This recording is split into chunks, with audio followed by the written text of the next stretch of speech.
Hello everyone, how are you doing? This is MD Tech here with another quick tutorial.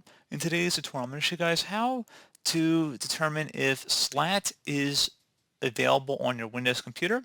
So it stands for Second Level Address Translation. So all you have to do is open up the search menu, type in Windows Features. Best results should come back with Turn Windows Features on or off. Go ahead and open that up. You want to expand Hyper-V.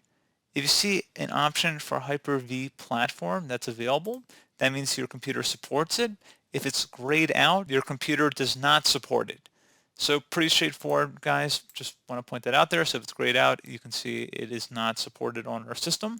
So pretty straightforward process. Do hope I was able to help you out, and I do look forward to catching you all in the next tutorial. Goodbye.